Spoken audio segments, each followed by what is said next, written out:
সব জল্পনা কল্পনা শেষ হয়ে ফাইনালি আজকে পূরণ হয়ে গেল আমার স্বপ্নের জিনিসটি। হ্যালো এভরিওয়ান, শুরু করছি একটা নতুন ভিডিও। আশা করি ভিডিওটি সবার অনেক বেশি ভালো লাগবে। আর যদি ভালো লাগে তাহলে অবশ্যই একটা লাইক, কমেন্ট, শেয়ার দিয়ে পাশে থাকবেন। ছেলেটা অনেক রাগ করেছে, দেখছেন? তাকে ভাত খাওয়াতে বসে আমি কত অভিনয় করছি। প্রচণ্ড গরম পড়েছে, আর আমরা যেহেতু গ্রামে থাকি, কারেন্টের কথা তো আর বলে বোঝানো যাবে না। যারা আমার মতো গ্রামে থাকেন তারা নিশ্চয়ই জানেন কি পরিমাণ কারেন্ট যায়। এই গরমের সময় আমাদের তো ঠিকমতো ঘুমও হয় না। অবশ্য বাড়িতে একটা চার্জার ফ্যান আছে, সেটা হচ্ছে আমার ছেলের জন্য।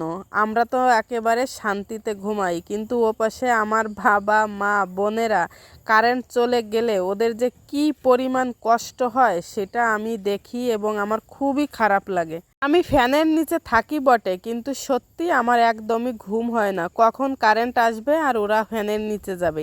বিশ্বাস করেন, এই চিন্তা করতে করতে আমারও একদমই ঘুম হয় না। তো অনেক দিন থেকে ভাবছি আমার মতো ওরাও কারেন্ট চলে গেলে কিভাবে নিশ্চিন্তে ঘুমাতে পারে। ভেবেছি অনেক আগে, কিন্তু করে উঠতে পারি না। তো এবারও পারছি না করতে করতে সবার সঙ্গে ব্যাপারটা শেয়ার করলাম।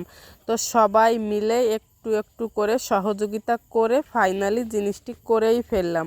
মানে আমাদের কারেন্ট চলে গেলেও যাতে আমরা নিশ্চিন্তে ঘুমাতে পারি তার ব্যবস্থা। এখন অনেকেই বুঝে গেছেন আমাদের বাড়িতে কি আনা হয়েছে। হ্যাঁ, আমরা একটা আইপিএস এনেছি।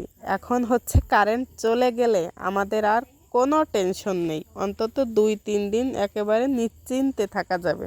বাড়িতে একটা সোলারের ব্যাটারি আছে, ভাবছি ওটাও ঠিক করে শাশুড়ির জন্য একটা ফ্যান এবং একটা লাইটের ব্যবস্থা করব।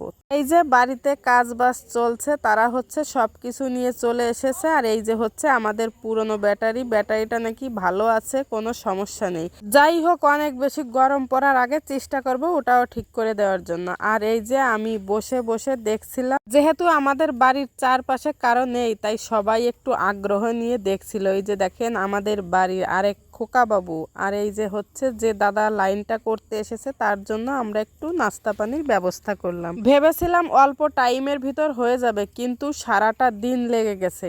কারেন্ট অফ ছিল, খুবই কষ্ট হয়েছে, কিন্তু তারপরও একটা সান্ত্বনা যে কারেন্ট চলে গেলেও আমাদের আর কোনো কষ্ট হবে না। অনেকের কাছে এটা সামান্য ব্যাপার হতে পারে, কিন্তু আমার কাছে বিশাল এক ব্যাপার। মনে হচ্ছে যে বিশাল এক যুদ্ধ জয় করেছি। আমার ছোট বোন তো বারবার আমার কাছে আসছিল আর বলছিল আমার দিদির হাসি ফুটেছে মুখে। তো যাই হোক, ফাইনালি কাজটা যে হয়ে গেল, এজন্য আমি অনেক বেশি খুশি। যাই হোক, ভিডিওটা এই পর্যন্ত। ভিডিওটা কেমন হলো অবশ্যই জানাবেন। সবাইকে ধন্যবাদ। Tata, bye bye.